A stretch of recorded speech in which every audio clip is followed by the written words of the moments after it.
Hola, bendiciones a todos en nombre del Señor Jesucristo. Mi nombre es Carmen María Palomino Tapia. Mi grupo está conformado por María Angélica Rangel, Danelis Alvarado, Marta Elisa Helves, Angelic Seoane, y el día de hoy les estaremos hablando acerca de el tabernáculo y las vestiduras sacerdotales, así que no se lo pierdan.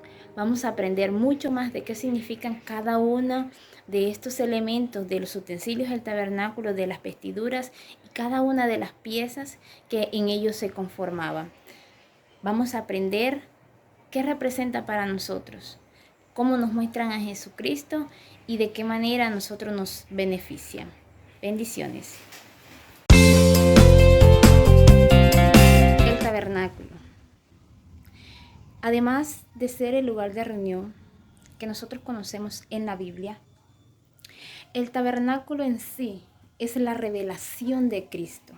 El tabernáculo es Cristo mismo revelado al pueblo de Israel, desde el ingreso de este lugar hasta el lugar santísimo, que es la manifestación de Dios. Jesús es el camino a la salvación y es decir, Jesús de Nazaret, se encuentra revelado aquí, en este tabernáculo. Ahora, pasemos a ver qué representa cada uno de los utensilios del tabernáculo y de qué manera Jesús está representado, tanto en los materiales como en cada lugar de este tabernáculo. Comencemos con la puerta. La entrada del atrio. Esta puerta se llama el camino. San Juan 14:6, Jesús dijo: yo soy el camino, la verdad y la vida, y nadie viene al Padre sino por mí. A la entrada del tabernáculo lo primero que vamos a encontrar es la puerta, el camino. Jesús es el camino, la entrada a nuestra salvación. Por allí tenemos que entrar. Para tener salvación y vida eterna hay que conocer a Jesús, entrar al lugar de Dios. Ahora, esta puerta tiene unos colores que representan, primero, el azul. El azul representa a Jesucristo como el Hijo de Dios. Tenemos también el púrpura, que representa a Jesucristo el Rey. El escarlata, que representa a Jesucristo el Salvador. Y el blanco, que nos representa a Jesús como el hombre perfecto. Estos 4 colores representan también los 4 evangelios que nos mostraron a Jesús o que nos hablaron de Jesús como el hombre perfecto, que nos hablaron de Jesús, a Cristo, el Hijo de Dios, y que nos mostraron a Cristo como el Salvador. Más allá de esta puerta vamos a encontrar el lugar de sacrificio. Este es el lugar de sacrificio.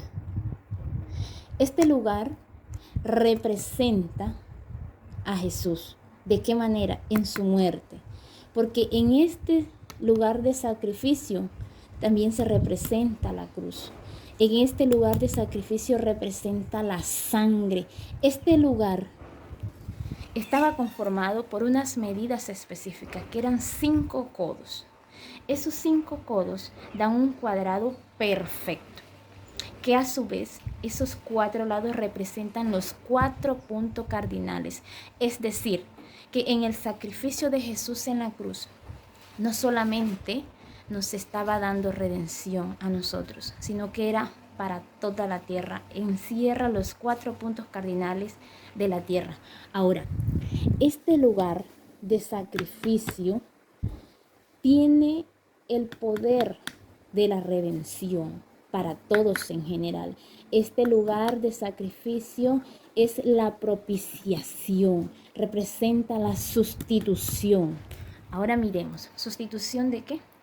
En ese lugar de sacrificio eran llevados animales en lugar de las personas que cometían pecado. En ese lugar de sacrificio eran reemplazadas las personas por animales, es decir, que ese animal cargaba con el pecado de la persona que había fallado.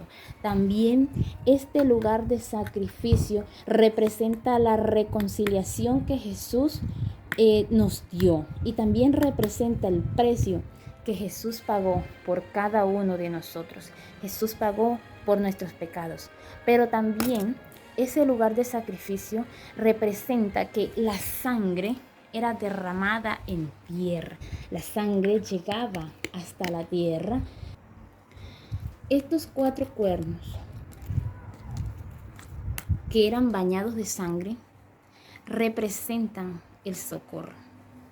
Jesús nos socorre, es nuestro socorro. Jesús nos redime. Qué bueno saber que en este tabernáculo tenemos a un Jesús representado completamente. No hay nada fuera de él que no nos represente a Jesús. Ahora, si vemos esto, el lugar que rodea el atrio, vamos a encontrar que está rodeado por una tela blanca, la cual se llama lino fino. Este lino fino representa la pureza y la perfección de Jesús. Este lino fino nos muestra a un hombre impecable, intachable. Pero miremos más a fondo. Este lino fino estaba sostenido por postes de madera. Estos postes de madera, ¿qué representan? Representan la carne. Estos postes de madera representan a Jesús, su cuerpo. ¿Por qué? La palabra de Dios nos enseña que Jesús murió, que fue sepultado. ¿Cierto? Pero ahora miremos un detalle específico. Estos postes eran diseñados en madera de acacia. La madera de acacia tiene una función muy específica porque es madera incorruptible, madera que no se daña, madera que no le cae plaga o polilla, como conocemos nosotros por acá. Jesús murió y fue sepultado, pero su carne no se dañó. Por lo tanto, esta madera de acacia representa a Jesús puro, aún después de haber fallecido, después que murió en la cruz por cada uno de nosotros. Detallemos un poco más. Estos postes estaban sujetos por una cuerda. Esta cuerda era de pelo de cabra. ¿Qué representa esta cuerda? Esta cuerda representa el pecado. Jesús tomó nuestros pecados. Él se echó todos los pecados de toda una humanidad sobre sí y los llevó a la cruz. Ahora bien, estas cuerdas estaban sujetas al suelo por estacas. Esas estacas eran de bronce. Esas estacas representan a la misma muerte. Jesús la venció. Jesús venció la muerte en la cruz del Calvario. También esas estacas anunciaban la resurrección de Jesucristo. Jesucristo murió, pero no se quedó allí. Él venció a la muerte, y por causa de que Jesús venció a la muerte, hoy en día nosotros tenemos salvación. Porque Jesús venció, nosotros también tenemos esperanza de salvación por causa de Él. Ahora veamos, estos postes de madera tenían una base de bronce. Y por arriba estaban cubiertos en plata. La plata representa a Jesucristo, nuestro Redentor. Jesús nos redime de nuestros pecados. Jesús llevó los pecados de cada uno de nosotros sobre sí, los sepultó, los enterró. Allí en la cruz del Calvario quedaron sin peso sobre cada uno de nosotros, y Jesucristo mismo nos justificó a nosotros solamente por su gracia, y por Él hoy tenemos redención, hoy tenemos salvación. Sobre todo, hoy Jesucristo mismo vive en nosotros. Ahora miremos más de cerca. Luego del lugar de sacrificio sigue algo muy especial. y se llama la fuente de bronce. Esta fuente de bronce que encontramos aquí, esta fuente de bronce, ¿qué representa? Esta fuente representa la palabra de Dios. ¿Por qué representa la palabra de Dios la fuente de bronce?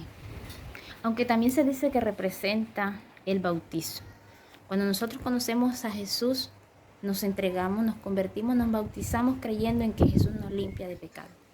Pero esa fuente representa la palabra de Dios, porque la palabra de Dios restaura. La palabra de Dios es viva. La palabra de Dios también nos limpia.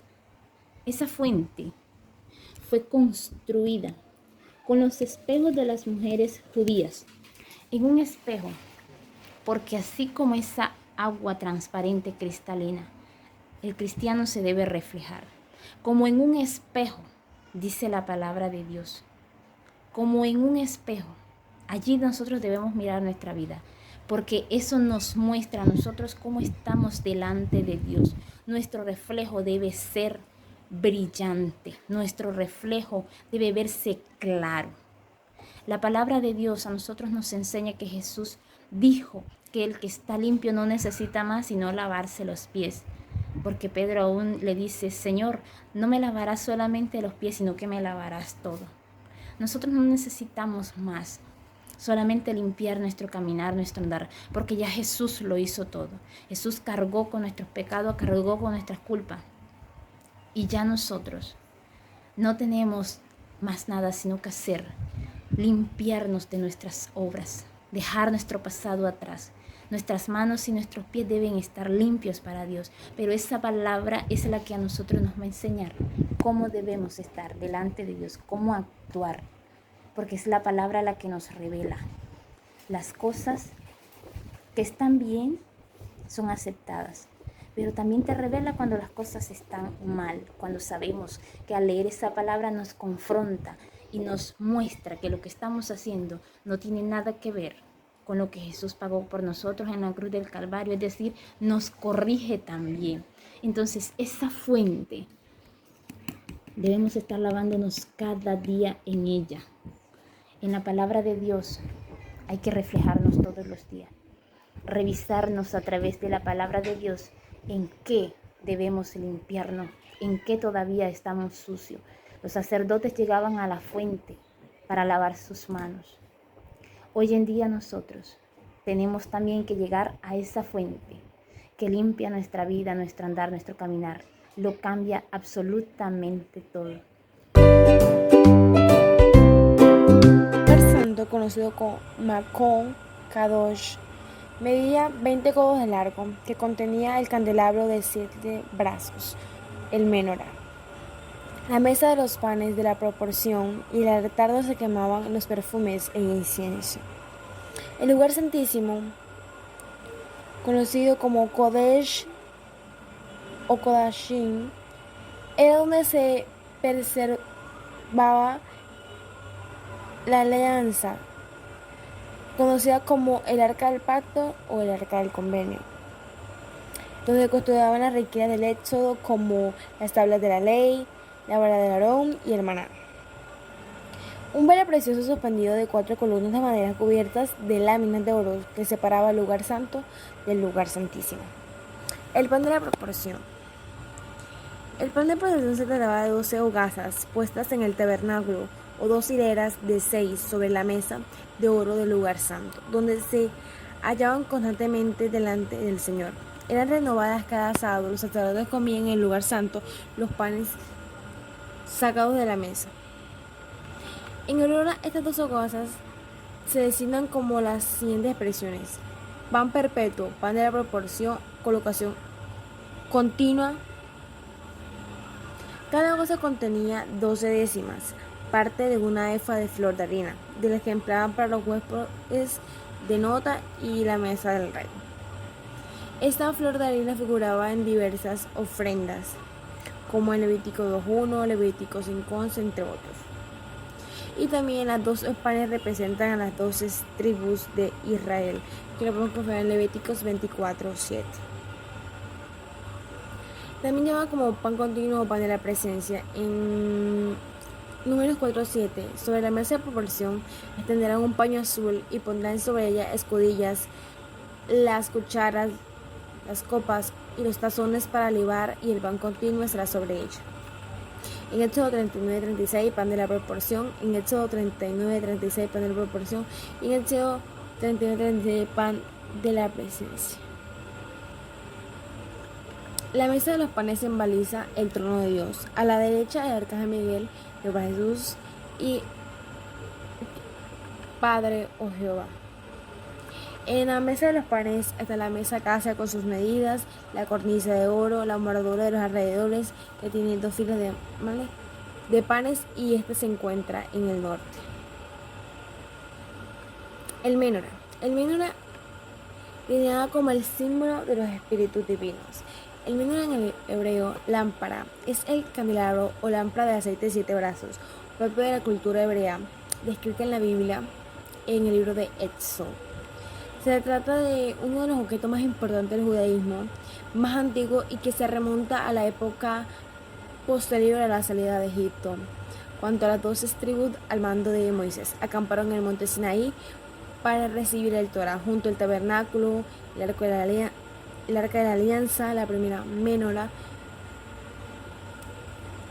Según los libros de Zacarías e Isaías, la menorá es el símbolo del Espíritu Divino. El alma del hombre es la lámpara de Dios. Nosotros somos los que debemos encender las lámparas, lo que nos enseña que nuestra responsabilidad es hacer lo que sea necesario si servimos a Dios. Incluso ese poquito estamos encendiendo nuestras propias lámparas, nuestras almas. Entonces Dios nos ayudará asegurando de que esa llama nunca se apague. Su construcción se basa en que soporta una caña principal o eje vertical, del cual se desprenden 6 brazos, 3 de cada lado, y un candelabro no era unidad de oro puro macizo y labrado de martillo. Los 6 brazos laterales se curvaban del modo que alcanzara la misma altura que el eje vertical, de manera que las luminarias de los 7 brazos eran equidisten y forman una línea horizontal. Su función es servir como signo de adoración en el tabernáculo, en el santuario portátil, erigido por Moisés en el desierto. Años más tarde, en el templo de Jerusalén, el menorá se emplea el más puro aceite de oliva, cambiado diariamente para mantener vivas sus luces. El altar de incienso.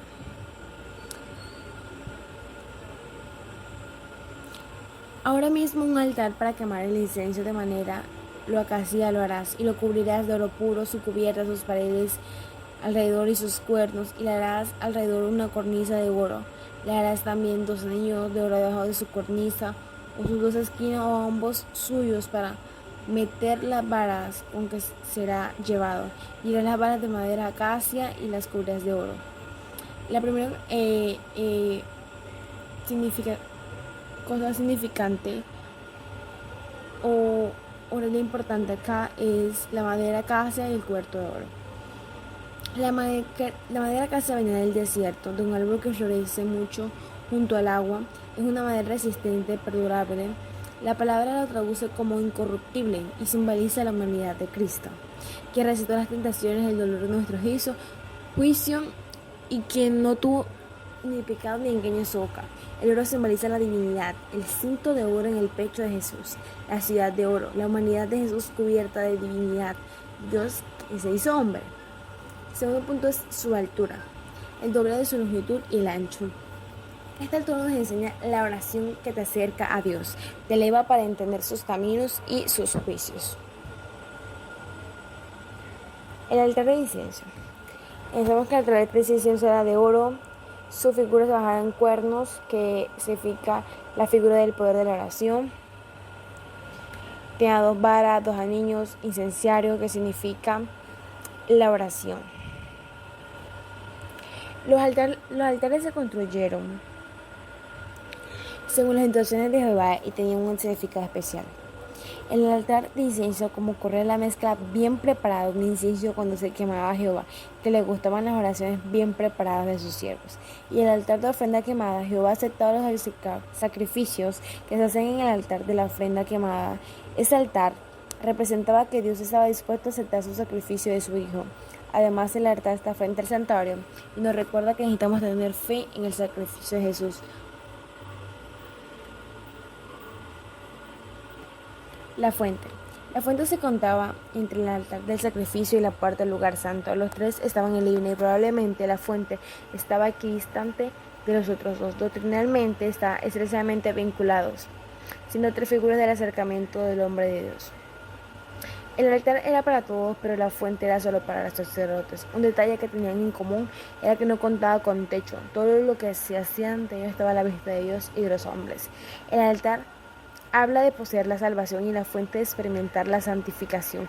La mesa adentro habla del servicio y el arca propiciatorio de la satisfacción. El atrio es asociado con los levitas, el lugar santo con los sacerdotes y el santísimo sumo sacerdote. El altar contenía fuego y la fuente agua. La experiencia ante el altar era la de obtener la salvación, pero la fuente era mantener la comunión. El altar dice, sin el derramamiento de la sangre no se hace la remisión. La fuente dice, sin la santidad nadie verá al Señor. Efesios 5:25 dice, encierra estas verdades. Cristo amó a la iglesia y se entregó a sí mismo por ella. El altar, para santificar, habiéndola purificado en el levantamiento del agua por la palabra. La fuente, dicho de otra manera en Hebreos 10. El altar del sacrificio es el título de los creyentes. Cristo ha venido ofrecido una vez siempre, un solo sacrificio por los pecados. A la vez la fuente es la aceptación y el gozo del creyente. Acercamos con un corazón sincero, lavados con cuerpos con agua pura. La fuente en sí se puede percibir como una figura de Cristo y la palabra viva, y el agua como Cristo, la palabra escrita. La limpieza era fundamental. Y 2 veces aquí se dice que la alternativa era la muerte. Cada sacerdote, cada vez que se arrepentaba para realizar sus funciones ante el altar de sacrificio o las tentaciones en el lugar santo, tenía que lavarse de otra manera. Aarón y sus hijos quedaban descalificados para el servicio. David emplea 2 veces el lavado. En Salmo 51, lávame más y más de mi maldad y purifícame con hisopo y seré limpio. Jeremías la emplea hablar y limpiar el corazón de 2 palabras. Es la que más se encuentra en Levítico 3 al 17 y se refiere en la primera instancia a lavarse la ropa.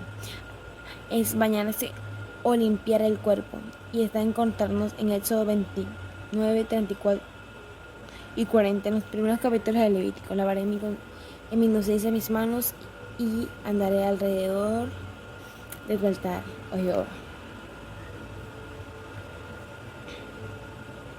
Vamos a hablar sobre un poco de la arca de la alianza en el lugar santísimo.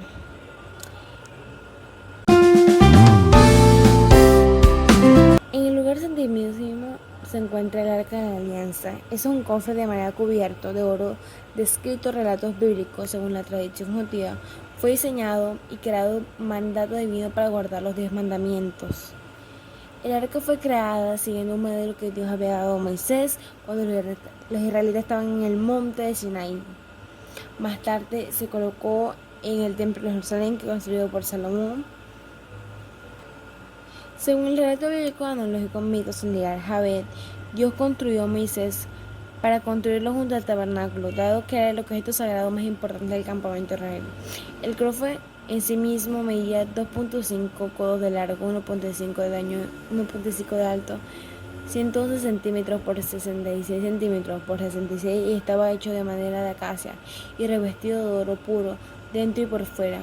Coronaba el arca un artístico borde de oro, en una forma de guirnalda sobre ella, alrededor. La segunda parte del arca, su cubierta estaba hecha de oro macizo, no meramente de madera revestida, y tenía la misma longitud y anchura que el cofre. Sobre esta había montados 2 querubines de oro a la borde del martillo, uno a cada extremo de la cubierta, con sus rostros vueltos el uno hacia el otro, las cabezas inclinadas y las alas extendidas hacia arriba, cubriendo la cubierta protectoramente. A esta cubierta también se le conocía como el propiciatorio o cubierta propiciatoria.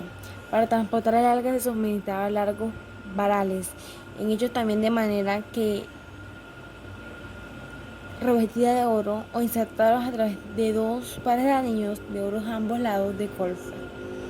Como estos 2 varales no se debían quitar de sus anillos, nunca había necesidad de los portadores del arca que lo tocaran las esquinas. Habían 4 patas para caminar, patas reflexionadas como para caminar, para que se apoyasen directamente en el suelo, para que no se sabe qué altura tenían. Parece los anillos que estaban montados juntos o encima de las patas. El arca representa durante la existencia de la presencia de Dios, que me prometió: allí ciertamente me presentaré ante ti y hablaré contigo desde más arriba de la cubierta, desde entre los querubines y sobre todo el testimonio. Una nueva aparecía encima de la cubierta. En Hechos 25-22 Samuel escribió: Javé está sentado sobre los querubines. De aquí estos sirven como representación del carro. Por tanto, siempre Moisés se sentaba en la tienda de la reunión para hablar con Jehová. Entonces oí la voz que conversaba desde más arriba en la cubierta que estaba sobre el arca del testimonio de los 2 querubines y le hablaba. La presencia de Jehová representada por el arca resultó que el pueblo de Israel disfrutase de otras bendiciones. Cuando el pueblo levantaba el campamento, la costumbre era que el arca y la nube fuesen delante.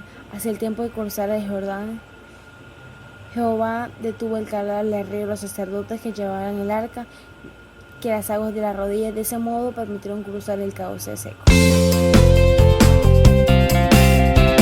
Las vestiduras sacerdotales.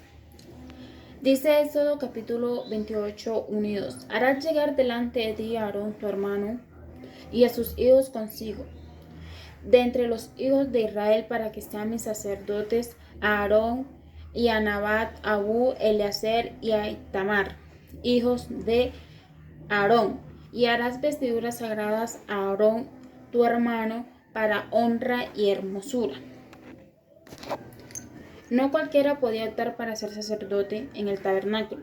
Los sacerdotes tenían que ser elegidos de la tribu de Leví y estaban a cargo del servicio de Dios, eran apartados para ello.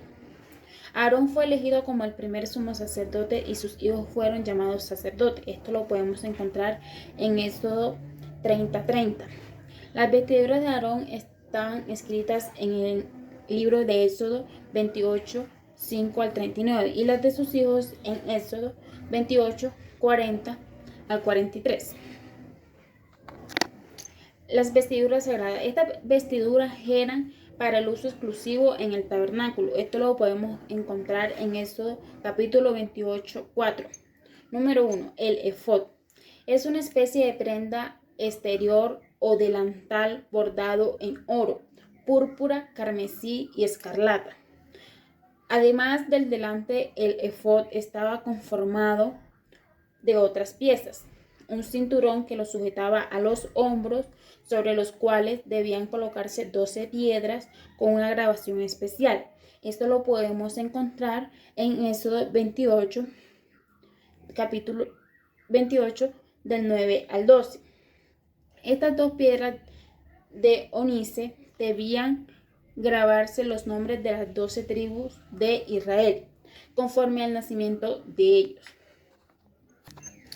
los cuales iban 6 nombres de un lado y 6 nombres del otro.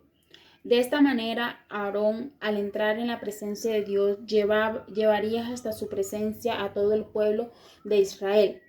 Algo interesante es que cuando Aarón se presentaba delante del Señor, llevaba sobre sus hombros como una carga a las 12 tribus de Israel e intercedía por ellos. Hombros significa carga,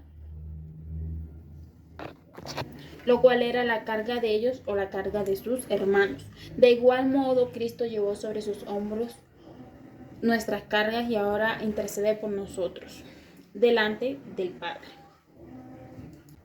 El pectoral. Esto lo podemos encontrar en Éxodo capítulo 28, del 15 al 16. La otra pieza que se menciona es el pectoral. El sumo sacerdote se lo colocaba en el pecho sobre el efod. Lo que hacía de estas piezas algo especial eran las piedras preciosas de diferentes colores que lo adornaban. Los nombres de las 12 tribus no solamente estaban en los hombros, sino también en el corazón del sumo sacerdote. ante el pectoral era un recordatorio de que él era el representante de los israelitas ante Dios. Él los llevaba no solamente en los hombros, sino también en su corazón. Además, las piedras son como una sombra o tipo de la iglesia de Cristo. Uno por uno Jesús les reconoce y les valora, como una piedra preciosa o como un tesoro especial. Hoy Jesús, vestido con las vestiduras sacerdotales, está delante del Padre como nuestro abogado y defensor.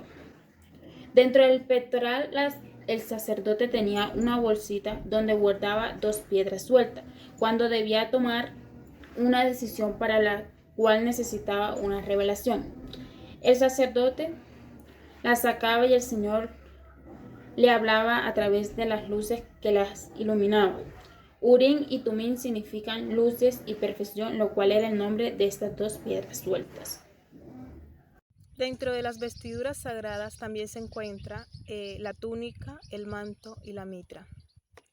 La túnica era una vestimenta blanca que se colocaba el sumo sacerdote sobre los calzoncillos de lino.